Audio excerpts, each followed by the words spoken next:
thank you for the review.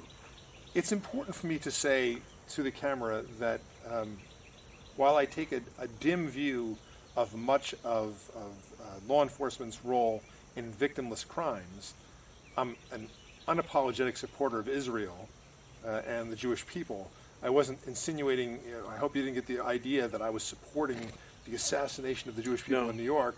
No, not at all. With what I was saying in the book. What I was seeing, though, you had I think you saw with social order breaking down, people are settling scores, and Jews in New York certainly would be target for. You have set up a situation in the series which you haven't really resolved yet, which I assume we'll see in the upcoming books. You talk about the some of the jihadis who initiate these instances. We don't know who they are or what part in the greater world plot that they have, but these are also some of the people who are shooting Jews in the streets. I didn't see you as supporting that. I really see you as seeing in a situation where things break down, there is no order anymore. People will settle scores. These are among those that might be taken. The assassinations took place before order broke down, and the assassinations took place to take revenge against the people who were supporting Israel. And this is before the power goes down? This is before the power goes down, okay. And before nuclear war breaks out. But I seem to recall there's at least one of them. Isn't one of our we have a female Jewish prosecutor in New York who is shot. That's shot after the power goes down, right? She is shot when she comes out, and she runs into two anti-Semite terrorists on the street who see her Star of David. And so they don't know who she is. They have no idea who she is. They just know she's Jewish, and they shoot her for that. Mm-hmm. And what I wanted to do there was portray just how evil and lacking in compassion for human life or value of human life that this terrorist organization, whatever it is, holds. I think your series is very consistent in showing this is the world breaking down in a way that is much more realistic than something like The Walking Dead, of which I'm a big fan. And I mention that as for points of comparison because it's such a popular show. Lots of people know about it. It's one of the leading shows on television. It's about an apocalypse, but it's about an unreal situation, which is zombies. Yours is about a very real situation, as you pointed out with the link that you posted, just article a couple of days ago. The powers that be are worried about our fragile power grid, its vulnerability to sabotage by foreign powers or terrorists, and what would happen if the electrical power really went out all over the country and stayed out. And you really address that with an unsparingly, a brutal and unsparingly realistic eye. If social order breaks down, like, nobody is safe. If people want to settle scores, they will. They will. And this is but one of many grim realities that we face in your series. Your series also has stuff that is uplifting in a way. It shows people coping with a disaster. It's like, why do we watch The Walking Dead? Because we are rooting for our people, our heroes that we've gotten to like, to survive and to settle and to create a better life for themselves. That's what we want. And in your series, we watch your characters doing that. This is a great place for them to start the scenario that you have built around the life that you know here in Kentucky and around the experiences of your Mennonite and Amish neighbors and friends. This would be you make a very compelling argument for it, that not only agriculture, people, not only in it's not just agricultural skills and ability that would be taken, but the ability to do them in a pre-technological, in a pre-modern way, using horse-drawn animals, using, not trusting on running down to Home Depot or to Lowe's to buy everything you need, or to an agricultural supply store. There is no agricultural supply store. You do have some resources. You have the guy who makes harness. You have the guy what can you give him? What can you trade to them? Because they want something too. They got to feed their families. They got to get through the got to get through the situation as well. But I think that is uplifting. We like seeing the development of new relationships. We like seeing people who finally start to have babies. We like to see people adapting, modern people like the Weisses adapting in different ways to the new realities. I like to see candidly, I like seeing in this scenario, in your new communities, you have a lot of people from different backgrounds getting together and getting along with each other. You got the Amish and the Mennonites who, as we learn in reading your books, they have their differences and their frictions with each other, plus within each group, old order, new order. You have them getting along with with non-religious folk or what was the word you Non-Anabaptist. used? Non-Anabaptist folk like yourselves, with city people like and Jews like the Weisses, with certain outsiders like The Mormons. what is the name Quakers. of the in your second book? Is it's the professor? Oh, Roger Little. Roger, so somebody who's a professor. These people all, people from different backgrounds they're the lucky few in terms that they've gotten to a place where they can, but they also learn how to work with each other and find each other's strengths and to appreciate each other's. And I want to set religious people, not against, but in contact with secular people and have them talk about what's important to them and how they arrived at their conclusions and what it means to them on a day-to-day basis. Because there are things that a community, not a city, has to accomplish. The cities are technological islands. They don't produce food. They don't produce energy. They produce lots and lots of information flying around that then finds its way out to the oil fields and to the corn fields and out to the ocean for where you're fishing and to the woods for your forestry to bring it all into a certain place.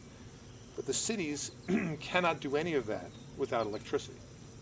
And if you take electricity away, all the rest of the webbing goes away within days.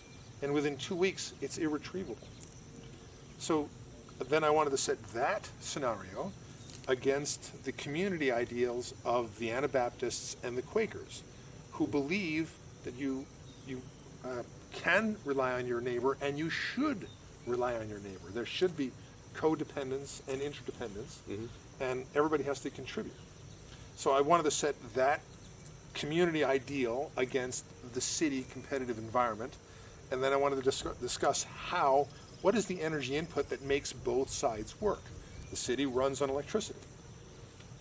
The country runs on mechanical power, animal power, human capital, and children and family and community and people. It's a totally different thing.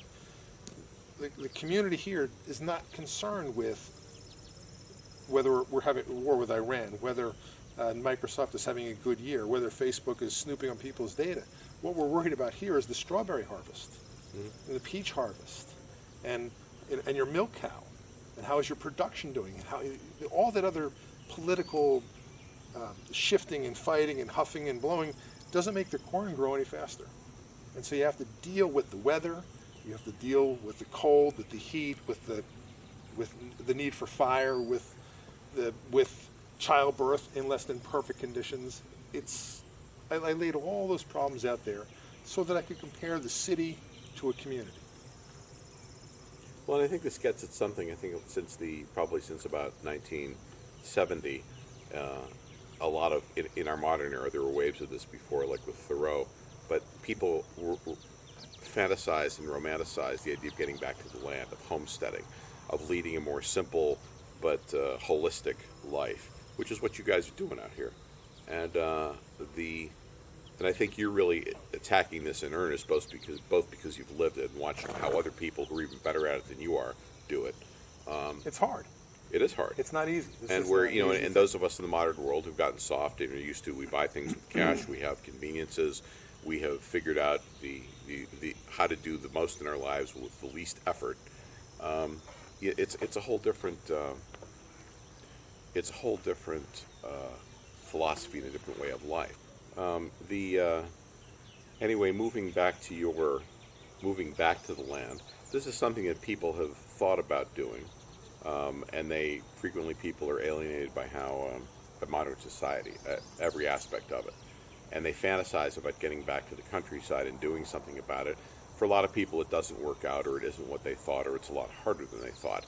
But for people who make it work, there is I think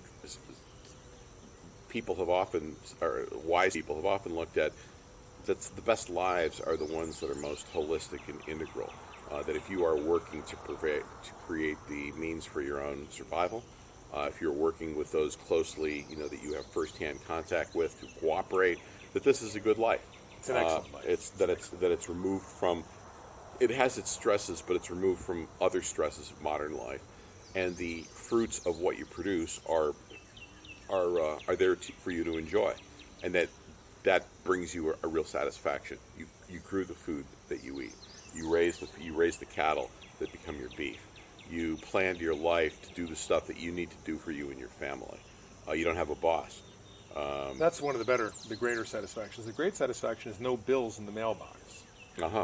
That's the great satisfaction. Yeah, I like the food, but what I like most is when I have a woodshed full of wood, I don't have a propane bill. And when I have a pantry full of food, I don't have a grocery store bill. And when I've got a pump or rain collection tank, so when the bills go away, life becomes much simpler and much easier. We're not trying to be self-sufficient completely.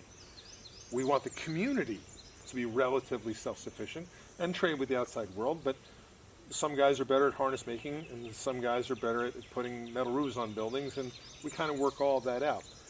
And we grow the vast majority of our food, but there's stuff that we buy, and there's stuff that we buy from our neighbors, and there's stuff that they get from us.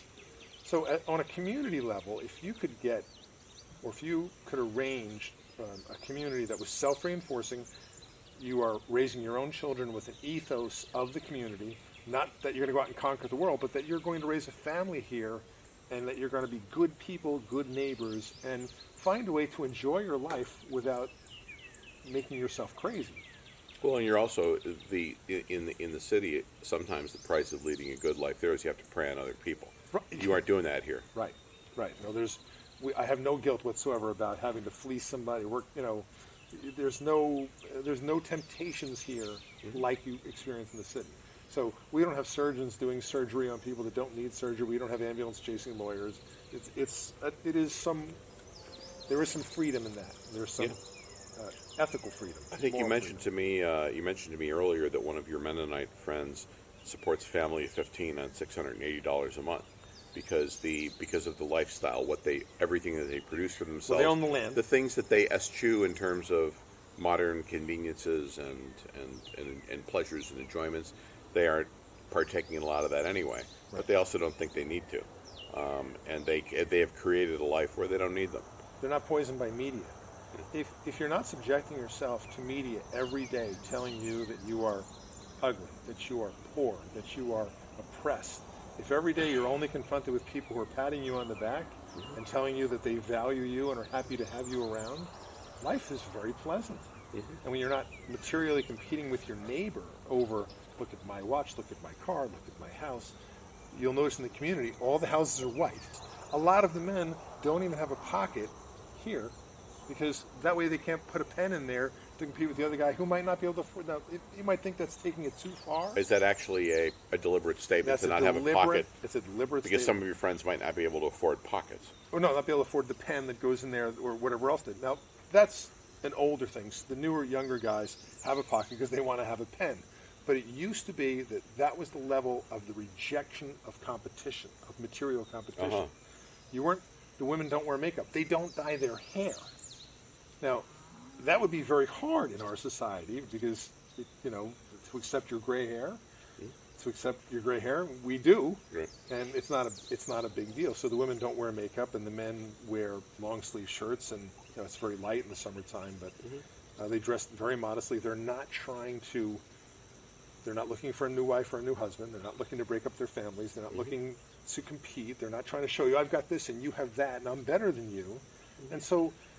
And sometimes it's taken a little too far, but if you look at the outcome, as my friend Lester you met today, who I base all my characters on, said to me one day, is in our community we have 150 people, 150 families, 1,500 people. We've never lost anyone to a drug overdose. No one's ever been arrested. We've never had a divorce. We've never had any domestic violence that I know of. We don't have any drug addiction or alcoholism. Nobody's been arrested for DWI. What would happen in your community with 150 families? What would your numbers look like compared to that? And it was a stunning analysis. Yeah, they eschew a lot of things that make life easier. On the other hand, they don't lose any of their children in car accidents. So you have to decide what level of comfort and convenience you're willing to live without, or what you demand, and that you're going to give up people in car crashes. You're going to give up people in addiction problems, and you're going to give up people in suicides or all the modern afflictions. it's a tough conversation to have within a family, within a community, and within a culture. But we have it all the time, and this was what we chose. Well, it's nice to have to see a functioning people whose culture is several hundred years old and have been making it work. It's a stable, steady state thing. You know it works. Right. It's not like a bunch of hippies who decide they're going to go and reinvent civilization and move out to a farmhouse someplace, and a year later it's all gone to hell because none of them have any idea what to do. They haven't figured out things like stabilizing marital relationships, having kids, how it all works. They're just going to get back to the land. And of course, most of those people failed miserably. They don't have children. Right. We all get old, and we all get too old to work the land. So your children have to pick up the slack when you enter the age of irrelevance or when you become elderly. The community we visited today has, like I said, they have 150 families, but those families have been part of that community in America for 15 or 18 generations. Wow. It's a powerful statement when you see them there and you see how well they are. I mean, they just look healthy. Obesity is not a big problem in that community. They all work hard. It's not and just they don't overeat. It's all over there. You see it on their countenance, you see it on their face, and you can see it in their physiques. They look well. Do Mennonites, I have to ask you this, do Mennonites get ice cream? Every day. They're big ice cream consumers. They make their own? No, they'll buy it and they make it. Just curious. But they do make it. They make it with salt. Oh, you use the whole thing with rock salt. And they have grinder. A horse grinder, and the horse works in circles, and it works. They actually have the horse. They do it on larger quantity with the horse driving. 10 gallons or 20 gallons. A horse-driven ice cream maker. Yeah, I love it. Oh, and it's impressive. What they get horses to do is impressive. It's not just for buggies. Their horses provide mechanical power that run their sewing machines, run their washing machines, run their sawmills. You showed me some of their different methods for using horse powers. Mechanical energy, the way they capture mechanical energy with draft power is impressive. Their ability to work gears, to step gears up and step gears down so the power output where you need it is steady and consistent I'm fortunate that in my life I've had a couple of different experiences with rural and rural primitive, shall we say, living. One is this. One is, I don't want primitive is a bad word. One was my... primitive's a good word. This is primitive. Okay. Yeah, we live primitively. One is my experience in Peace Corps living in a rural village in Senegal with Muslims who were polygamous, who were farmers. Seeing how they lived, I came to understand a lot of things, but like key among them was an African village was a much better place to raise a child than your typical American suburb is. The people don't have a lot but share everything that they've got. People are never lonely. That's a big one. People are never lonely. People are never lonely.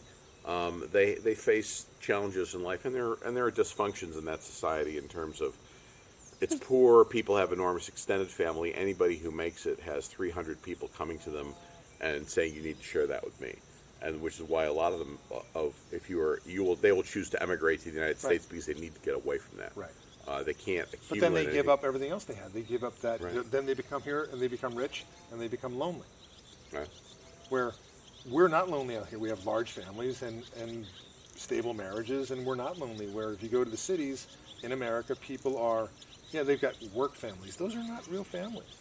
They're not the people. No, they're not. They dissolve as soon as you leave your job. They dissolve, and they dissolve the moment there's any adversity. If you get sick, if you lose your job, if anything goes wrong in your life, poof, those people are gone.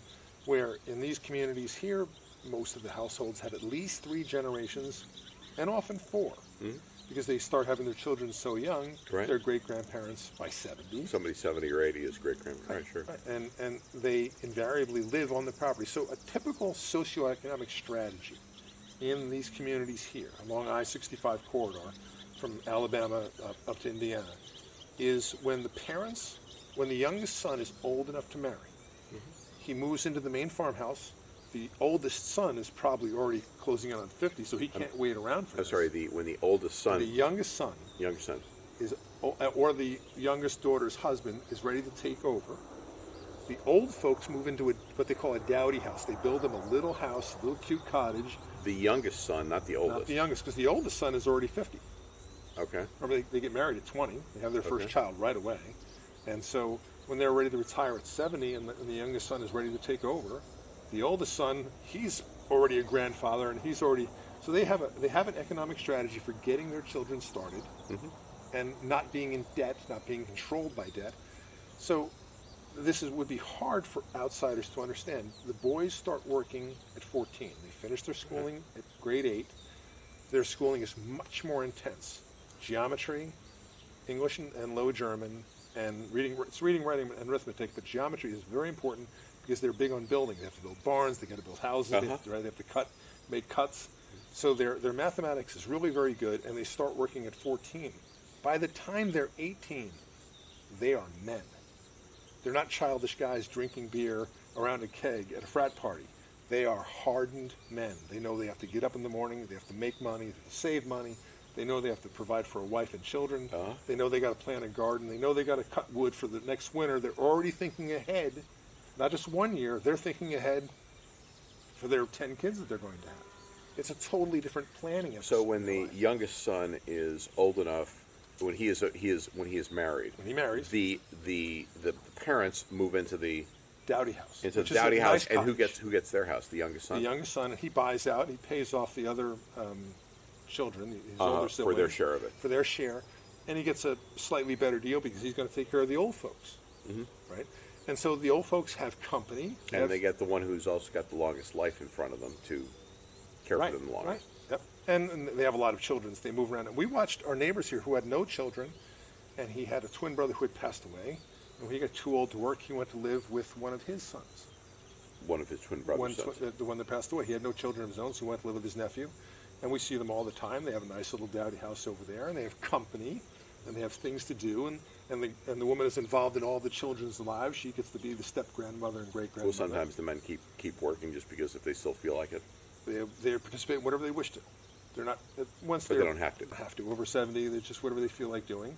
So they're retired, but they've made their contribution to the family starting at 14. So they are not expected to kill themselves at 60 and 70. The younger son's supposed to pick up this, you mentioned we've talked quite a bit about how they make community decisions for health care. They devote their money for health care, what they've got for children and I guess for their parents. Not so much for old folks. They don't spend a lot on old folks. They don't spend much on health care, period. But they still have fairly good lifespans, yes? Their lifespans, according to Ohio State, they live longer than the average English, which is the average non-Anabaptist, European descended American. They have longer lifespans in spite of the fact that they don't participate in Social Security, Medicare, or health insurance. I was going to ask, they don't do Social Security? Or Medicare. How are they exempt from it? They have a 1955 Supreme Court ruling that exempts them from participating. They don't pay into it, and they don't get a pension. And they don't pay, and they don't collect. They don't participate in anything where there's an insurance payout because they believe that the Lord will provide through their family and through the community. If they fall on hard times, the community will take care of them. When we moved here, within several months, there was a tragedy, an unimaginable tragedy here. A house burned down, and they lost one of their children. 9 of their children got out safely, and 1 child perished in the blaze. As soon as the police were done with their investigation, within 24 hours, a frame of the house was up because the community took a collection. And then 40 men showed up with the wood and the tool, the nails and the metal roofing, and pow! By evening, you could see, the house. It had been framed. It had been framed completely, and by the following day, it had been sheathed. And then the next day, they moved in by the end of the day. So 3 days later, they had their home back. They don't have homeowners insurance. The community got together, took a collection. The men came over, provided all the labor, buried the child. It was a tragic thing, but it was also so instructive about the value of community. And we had a terrible tornado here that wiped out our barn complex. That's the only surviving barn. And the next day, we had 20 Mennonite men come over here and say, "You're okay, we've got this." Wow. 3 days later, it was cleaned up, solved, the cattle were collected. You can see all my cows out there. They were scattered to the winds, our fences were down, the barns were, the wreckage was everywhere. And so, if I was in the city, would anybody help me like that? No, they have to go to work, they've got jobs. And they'd send over hugs and prayers on Facebook. It's a huge difference between a hug and a prayer over internet and somebody showing up with a hammer and a saw and work belt and the ability to put a full day's work in, because they had to pull the nails and collect the wood. It was some job. And that was very instructive for us. You want to shake butter? Yeah. Would you like me to shake it? So this is, I don't know, this is a 32-ounce jar, almost filled with cream from our cow. So should I shake this for your... I'm making butter. I haven't done this since first grade, and was it in first grade with Mrs. Hodeling's class or second grade with Mrs. Brothers' class? I don't recall. But it was sometime around then. And it doesn't take very long. I can feel it already getting solid.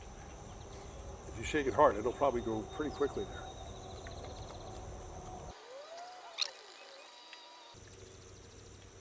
Okay, shall I open it? Why not? Okay. Ah, lovely. Can I taste? Sure. Stick a finger in there. Show it to the camera. Tastes like butter. We had a interesting day today. Woke up early in the morning. I think I got up at 6:30 or so. It was already getting light in my room. When you're in the country, you wake up more with the sun. And we had breakfast, and then we got our act together and we took off for our day. Greg had a number of errands to run, mostly concerned with these were not errands. We didn't go to Walmart. We didn't go to the supermarket. First we stopped and we talked with a young boy whose dad was not home, a young Amish or Mennonite. He was a young Amish boy. And Greg was describing what he wanted done with with a piece of farm equipment that carries bales of hay.